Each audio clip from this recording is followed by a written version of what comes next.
के ऊपर एक तरह से अपनी उस विषय की दक्षता के बलबूते पर सुशासन के सारे तत्व निकाल के चले। तो नवरत्न विक्रमादित्य के एक से एक, और वो भी कब, जब उनने अपने देश को जो गुलामी की दास्ता से मुक्त कराया। विक्रमादित्य ने जब अपना शासन संभाला, उनके पूर्ववर्ती पिताजी के शासनकाल गर्दभुल्य नाम उनका है, और गर्दभुल्य से शकों ने परास्त करते हुए उनका शासन पूरे देश से शकों का शासन हो गया था।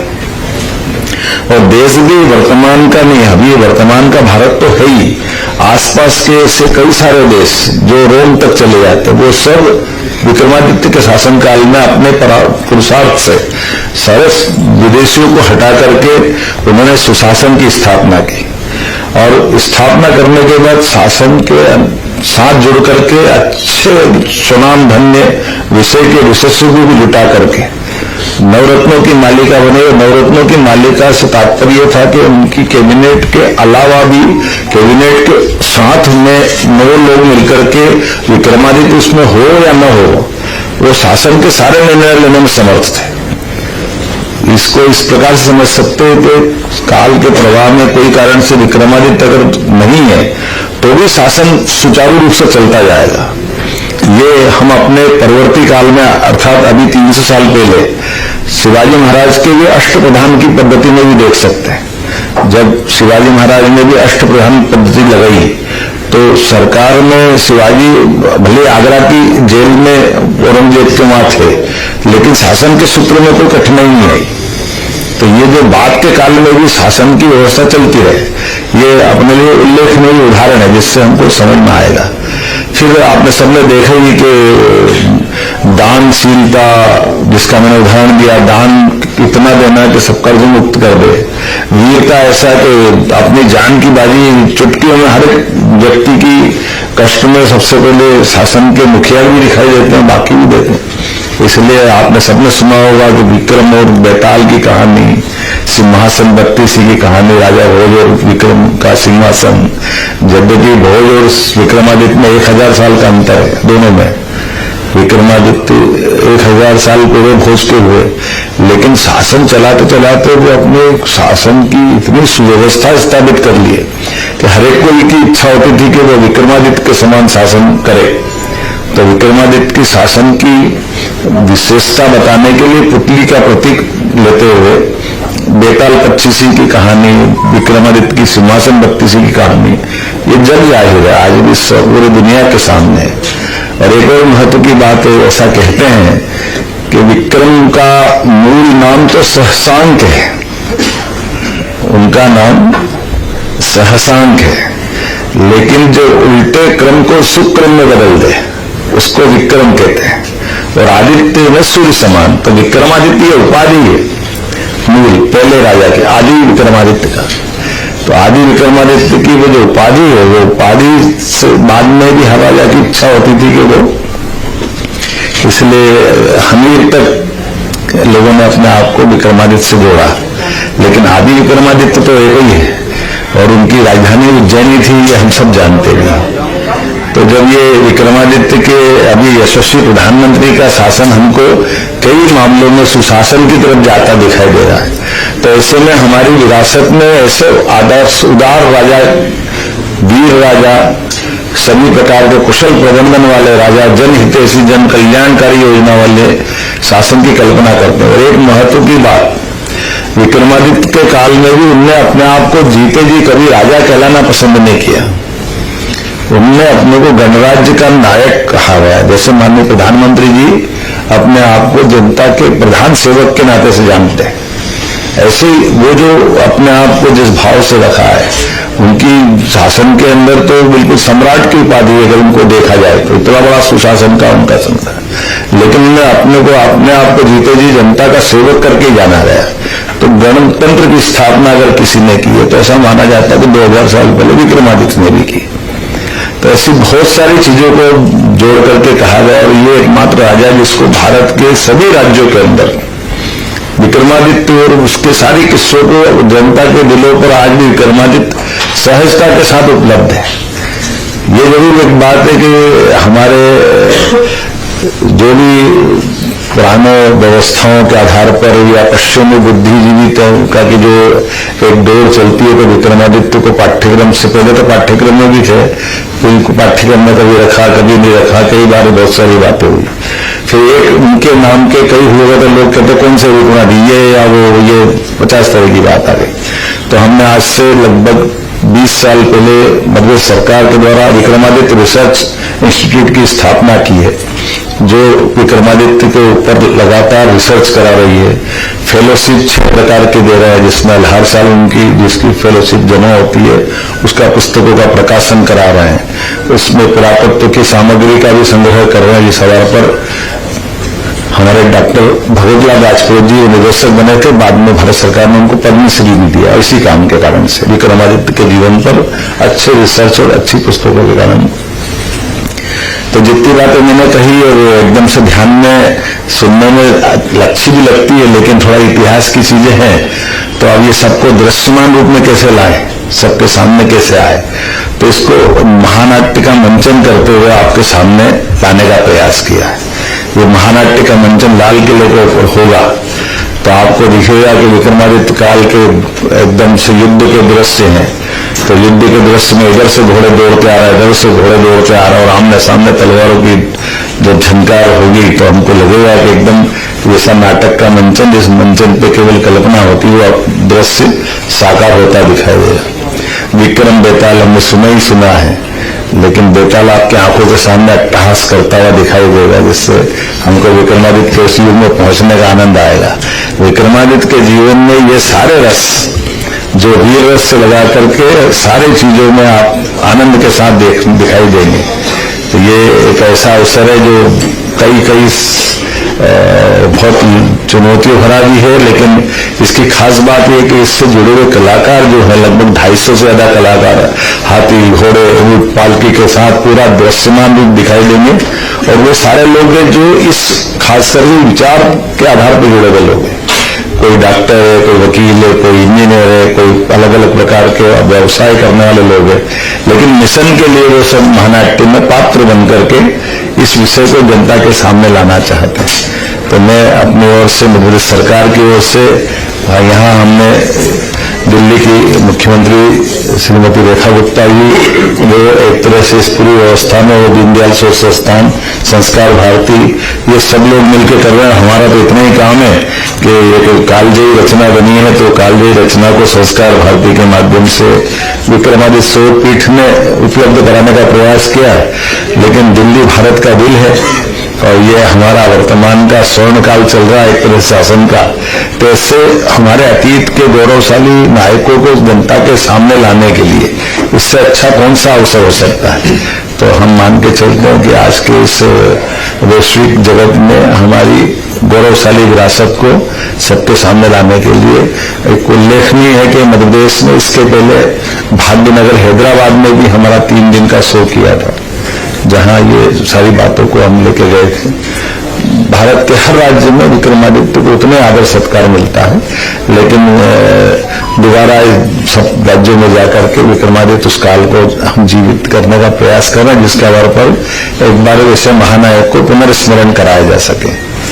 तो मैंने अपनी बात कर दी। ये विषय थोड़ा सा जैसा है हमारे सबके सामने है, लेकिन यहाँ अपने में से दिल्ली में प्रेस कॉन्फ्रेंस करके मैंने अपने 12, 13, 14 अप्रैल को ये इसका आयोजन किया जाएगा।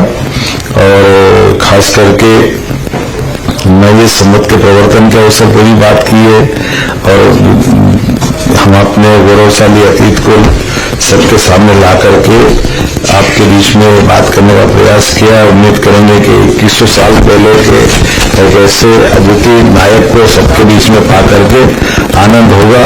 कुछ बातें जरूर आपको बताना चाहूंगा। विक्रमादित्य ने अपने जीवन काल में सुशासन के साथ साथ भारत को एक करने का प्रयास किया है, जिसके आधार पर वर्तमान में हमारे अयोध्या, मथुरा ऐसे 350 से ज्यादा देवस्थान के मंदिरों का निर्माण भी उनके द्वारा कराया गया था। ऐसा कहते हैं कि बाबर ने जो अयोध्या में भगवान राम का मंदिर ढहाया था, वो भी 84 काले कसौटी के खंभे वाला मंदिर विक्रमादित्य काल का था। वो काल का समय है। ऐसे कई घटनाएं, कई सारी बातें हैं, लेकिन आज तो मुझे लगता है कि महानाट्य पर बात होना चाहिए। मुझे इस बात का संतोष है कि हमने इस बात को आपके सामने रखने का प्रयास किया है। मुख्यमंत्री जी, पात्र परिचय में आपका भी नाम दिखाई दे रहा है, आपकी कोई पात्र दिखाई नहीं। ये बात सही है कि मैं लगभग इसमें पहले इस बात को स्थापित करता जब मैं उज्जैन विकास प्राधिकरण का अध्यक्ष था, टूरिज्म का अध्यक्ष था, बाद में विधायक बना, तब भी मैं एक रोल जरूर करता था कि सबको प्रेरणा मिले। लेकिन फिर जब मैं शिक्षा मंत्री बना और बाद में दूसरी जवाबदारी आई, तो मैंने विनम्रता के साथ उनके साथ खड़े होना जरूर किया है, लेकिन अभी मैं इसमें पात्र नहीं बनता। मुख्यमंत्री जी, मेरे दो सवाल हैं। पहला है कि आप भी उज्जैन से आते हैं, विक्रमादित्य की जो है शासन हुआ उज्जैन ही थी, तो क्या आप भी उनकी तरह दानशीलता दिखाते हुए, किसान बड़े परेशान है मध्य प्रदेश में जो कर्ज तले दबे हैं, आप भी दानशीलता दिखाएंगे? और दूसरा सवाल यह है कि जैसे कि आप बता रहे इसका मंचन दिल्ली में हो रहा है, तो क्या बड़े प्लेटफॉर्म जैसे सिनेमा हुआ और ओटीटी प्लेटफॉर्म हुए, मध्य प्रदेश सरकार उनके लिए कुछ ऐसा कोई फंड या इस तरह की मदद करेगी जो लोग बनाना चाहें इस तरह? दोनों बातें हैं, मैं अलग अलग तरह से बोलता हूं कि यशस्वी प्रधानमंत्री के नेतृत्व में जैसे विक्रमादित्य काल में होता था कि जो गरीब या मकान नहीं बना सकते उनको मकान मिलना चाहिए। यशस्वी प्रधानमंत्री, हम तो राज्य सरकार है, केंद्र सरकार के माध्यम से विक्रमादित्य के केंद्र में सब राज्य आते थे, तो ये कई अभी के समान हम देख सकते हैं कि आज भारत की तरफ दुनिया के दुश्मन की निगाह भी बढ़ नहीं सकती। इतना राज्य हमारा अपना देश यशस्वी प्रधानमंत्री के नेतृत्व में सक्षम बन रहा है, सशक्त बन रहा है, और गरीब आदमी के लिए घर का मकान 2.5 लाख, शहरी क्षेत्र में, नगरीय क्षेत्र, ग्रामीण में 1.5 लाख, अन्न के लिए निःशुल्क अन्न की जो 2028 तक दोबारा व्यवस्था हुई, उज्ज्वला गैस कनेक्शन हमको मिल रहा है, सभी प्रकार की व्यवस्थाओं में जिस प्रकार से सहयोग हो रहा है, यही तो राम राज्य में होता था, ये विक्रमादित्य काल में होता था, ये आज अपने को प्रेरणा मिल रही है। ये किसानों की दृष्टि से भी हमने अपने 32 लाख किसानों को अपने बिजली 3 साल के अंदर सोलर पंप दे करके उनको फ्री करने की बात कर रहे हैं। कर्ज की दृष्टि से भी हमने काफी मदद की और धीरे धीरे आगे तक ले जाएंगे सुविधा के हिसाब से। मैं मान के चलता हूं कि विक्रमादित्य काल को लाने के लिए एक आदर्श तो रखना पड़ेगा सामने शासक का, उससे बाद में प्रेरणा मिलती है। हमारे लिए सौभाग्य की बात है, सम्राट अशोक, विक्रमादित्य, ऐसे कई शासक हुए हैं। हमारी दिक्कत ये है कि हम अपने उस विरासत को देखने के लिए यशस्वी प्रधानमंत्री के उस भाव को भी समझ रहे हैं और हमारे गौरवशाली अतीत को भी देख रहे हैं। मैं आज के अवसर पर ये बोलना चाहूंगा कि जिस प्रकार से आपने बात कही है, पहले तो इस बात का भ्रम मिटाना पड़े। कई सारे लोग तो कौन से विक्रमादित्य जो है, ये जो बात लाते हैं, तो इन बातों का जवाब है ये विक्रमादित्य तो एक ही है जो आदि विक्रमादित्य, बाद के उनके काल के लोग आए हैं जो अलग अलग प्रकार से जाने जाते हैं। मुख्यमंत्री जी, नई पीढ़ी एआई की तरफ देखती है, पुरानी पीढ़ी चाहती है कि संस्कृति, समाज, संस्कार का उत्थान हो। समन्वय कैसे हो सके, इसके लिए क्या प्रयास आगे किए जाएंगे? देखिए, इसके प्रयास ऐसे किए जा सकते जो हमने शुरुआत की है। हम विकास के सारे पैमाने लेकर के राज्य सरकार और केंद्र सरकार माननीय मोदी जी के नेतृत्व में आगे बढ़ रहे हैं, लेकिन गौरवशाली अतीत के उन प्रसंगों को सबके सामने लाने की आवश्यकता है। जब हम सामने लेकर आते हैं तो उससे प्रेरणा मिलती है। जैसे आज हम विक्रमादित्य की बात कर रहे हैं, तो जैसे आपके सामने बताया कि संवत कैसे प्रारंभ होते हैं, ये बहुत सारे लोगों को मालूम नहीं है। ऐसा भी होता है क्या कि कोई शासक अपने सारे कोष से सबके कर्ज माफ कर दे? कभी कभी ये कंफ्यूजन होता है ना कि ये ऐसे क्यों कर रहे, वैसा क्यों कर रहे, तो उसका उदाहरण है ये। शासन गरीब अमीर, ऊंचा नीचा सबको लेकर चलने की क्षमता में रहे तो शासन, अन्यथा फिर काय के। तो वो जो हमारी अलग अलग प्रकार की जो भावना है, शासन में सब प्रकार की व्यवस्थाओं में सामर्थ्य भी चाहिए। सुशासन के लिए अपने आप को भी उस तरह से, जैसे एक नहीं, विक्रमादित्य के जीवन की ऐसी कई कहानियां हैं जब विक्रमादित्य ने अपने आप को दांव पे लगा करके उन तरह के, वैसे मैं छोटी सी इसकी एक आपने प्रसंग सुनाए तो वैसे तो नाट्य देखोगे तो मजा आएगा, यहाँ बोलने में तो आनंद नहीं आएगा, लेकिन एक कहानी है, भोज के माध्यम से आपको बताने का प्रयास करता हूँ कि विक्रमादित्य और भोज में क्या अंतर था। भोज विक्रमादित्य की तरह सिंहासन पे बैठने जाते हैं तो भोज से पुतली कहती कि राजा विक्रमादित्य भी भोज और विक्रमादित्य दोनों में 1000 साल का अंतर, लेकिन भोज में भी अपनी वीरता के भी डंके बजाए थे। तो उन्होंने कहा ये बताओ, मैं इस सिंहासन पर बैठने जा रहा हूं तो तुम भोज विक्रमादित्य की तरह वीर कैसे रहोगे, बताओ उदाहरण। तो बोले आप बताओ क्या परेशानी है। तो उन्होंने कहा आमने सामने का युद्ध हो रहा है और युद्ध में आपको जीतना ही है, हारना नहीं। विक्रमादित्य हारना नहीं सीखता और ऐसे में आमने सामने हजारों के लोगों के युद्ध की आप भूमिका बताओ, कहां खड़े होकर युद्ध करोगे कि युद्ध में आप जीत हासिल करो, किसी हालत में आपको क्षति नहीं हो और युद्ध जिता के ले जाओ। अब बहुत सोच विचार के जवाब देते कि मैं इसी जगह खड़ा हूं जहां युद्ध पे मेरा नियंत्रण रहे, मैं सब तरफ से मेरी निगाह के बाहर कुछ नहीं हो और मैं इसी जगह भी खड़ा रहूंगा कि ये मैं जानता हूं कि शस्त्र सैनिक और अधिकारी में फर्क नहीं करता है। तो युद्ध में अगर राजा मर गया तो युद्ध तो वैसे हो गया है साहब। तो इसलिए मैं इसी जगह भी खड़ा रहूंगा कि मुझे हथियार की कोई चोट अपने आप को नुकसान नहीं पहुंचा पाए। तो पटपुतली हो गया आपका काम, आप विक्रमादित्य की तरह सिंहासन पर नहीं बैठ सकते। तो मेरे कोई बात नहीं, लेकिन बता मैंने गलत क्या बोला है। बोला आपने गलत बोला है। गलत क्या बोला? बोला आपने ये मन में रखा कि युद्ध जीतना तो नियंत्रण हुआ, ये तो अच्छी बात है, लेकिन आपके मन में ये आया भय कि मैं शस्त्र से मर जाऊंगा, इसलिए ऐसा जगह ढूंढ रहा हूं। बोले विक्रमादित्य नहीं आता, जो मौत का भी भय नहीं वो विक्रमादित्य हो सकता, बाकी कोई नहीं हो सकता। पुराने समय के जो राजा महाराजा होते थे उनके अपने चैलेंजेस होते थे, लेकिन कम से कम उनको पता रहता था कि उनके सामने दुश्मन कौन है, तीर कहां से आएगा। आज के ऐसा कुछ नहीं होता। के जो राजा महाराजा है, मुख्यमंत्री और प्रधानमंत्री, उनको तो पता ही नहीं, इतने सारे तीर चलते रहते हैं। तो आपको लगता है कि वर्तमान शासन व्यवस्था को चलाना, देखो राजनीति सदैव एक जैसी रहती है। हर राजा के समय जो चुनौती थी वो आज तक भी शासन व्यवस्था के सामने चुनौती होती है।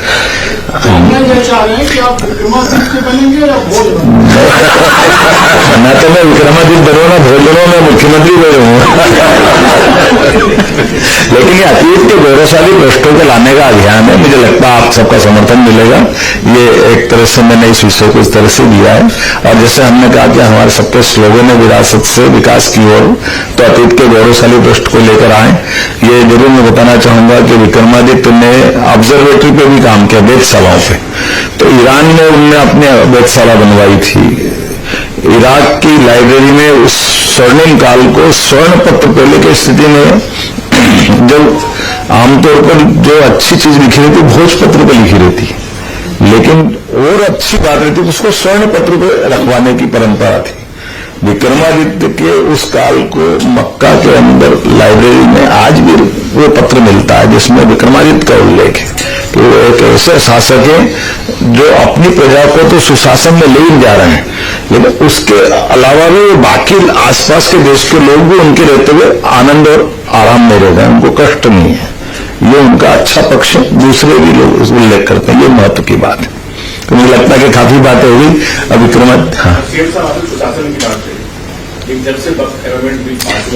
ये विषय थोड़ा सा विद्युतर हो जाएगा, थोड़ा माफ करना। आज अपन विक्रमादित्य पे बात करने के लिए बैठे हैं तो मुझे लगा कि काफी अच्छी बात हुई। Thank you so much. बहुत अच्छा हो गया।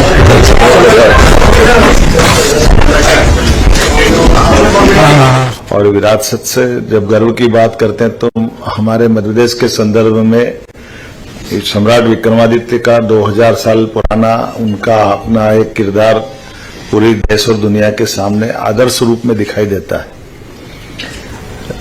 विक्रमादित्य के जीवन के विविध पक्षों को जितने प्रकार से हम देखेंगे, आपको हर बार उनकी अलग प्रकार की एक तरह से उनकी एक प्रतिमा भी हृदय में बनती है। और जिनने विक्रमादित्य को पढ़ा होगा, विक्रमादित्य एकमात्र ऐसे शासक हैं लगभग 2000 साल से जिनके जीवन के विविध प्रसंगों से भी लोग प्रेरणा लेते हैं और उनके शासन काल की तुलना सुशासन की सर्वश्रेष्ठ तुलना है।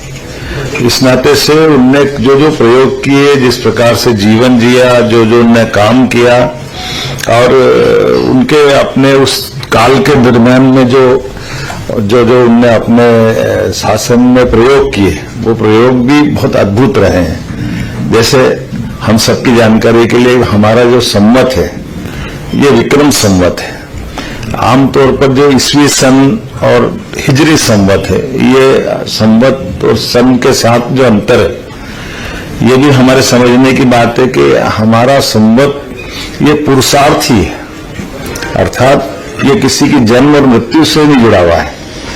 ये हमारे शासक की शासन करने की भावना के साथ उदार परंपरा को लेकर चलने वाला संवत है। अर्थात संवत प्रारंभ करने की जो पहली शर्त हमारे अपनी सनातन संस्कृति में भारतवर्ष में है, वो ये कि जो शासन चलाते चलाते अपना संवत चलाना चाहेगा, वो पूरी प्रजा का कर्ज वो अपने पास से चुकाने का उसका सामर्थ्य होना चाहिए। अर्थात उसके पास इतना धन हो कि वो पूरी प्रजा को कर्ज मुक्त कर दे, और उतना ही धन वो अपने बाकी उद्योगपतियों को भी उपलब्ध कराए जो भविष्य में भी कर्जा न ले। अब ये थोड़ा दुनिया के लिए चुनौती और दुनिया के लिए अविश्वसनीय बात हो सकती है, लेकिन ये हमारी यथार्थ की बात है कि जिनने अपने पूरे भूभाग से लोगों का सारा कर्जा अपने कोष से अर्थात सरकार के सामर्थ्य से कर्ज मुक्त करके शासन की व्यवस्था संचालित करते हुए विक्रम संवत का प्रादुर्भाव हुआ। इसलिए विक्रम संवत 2082 ये 3 दिन पहले लगा है, जिसका हमारे यहाँ संवतों की भी गिनती नाम से होती है। जो श्लोक में बोले जाते हैं, अर्थात 2082 बोलना है तो 60 प्रकार के संवत, जैसे ये संवत का नाम सिद्धार्थ है, इसको 2082 बोलने की जरूरत नहीं। केवल श्लोक में पंडित जी जब श्लोक कराएंगे तो वो मासोत्तम मासे पुण्य पवित्र मासे ऐसे करते करते जब संवत की बात जाएगा, विक्रम संवत्सरे तो सिद्धार्थ नाम संवत्सरे, अर्थात 2082 में बोल गए। तो ये जो भाव है इसमें उस शब्द से उसका कितना महत्व है। अब इसका पर्याय आपके अंग्रेजी सन में भी नहीं है। अगर 2025 को कुछ और बोलना तो कोई शब्द नहीं है, वो अंक से ही बता सकते हैं, या कोई और भी अपन संवत लेंगे तो केवल अंक से बता सकते, नाम नहीं हो सकते। लेकिन ये 60 नाम है, 60 नाम का चक्रीक्रम है, ये बदलता रहता है। तो मैं मान के चलता हूं कि संवत के बारे में आपको बताया, शासन की व्यवस्था में भी नवरत्नों की मालिका ये माननीय हमारे सम्राट विक्रमादित्य द्वारा प्रारंभ की गई कि हमारे अपने अलग अलग विषय के विशेषज्ञों का समूह बना करके मंत्रिमंडल के अंदर भी एक एक व्यक्ति वो अपने जुड़े हुए 5-7 मंत्रालय के ऊपर एक तरह से अपनी उस विषय की दक्षता के बलबूते पर सुशासन के सारे तत्व निकाल के चले। तो नवरत्न विक्रमादित्य के एक से एक, और वो भी कब, जब उनने अपने देश को जो गुलामी की दास्ता से मुक्त कराया। विक्रमादित्य ने जब अपना शासन संभाला, उनके पूर्ववर्ती पिताजी के शासनकाल गर्दहुल्य नाम उनका है, और गर्दहुल्य से शकों ने परास्त करते हुए उनका शासन पूरे देश से शकों का शासन हो गया था। और देश भी वर्तमान का नहीं, अभी वर्तमान का भारत तो है ही, आसपास के ऐसे कई सारे देश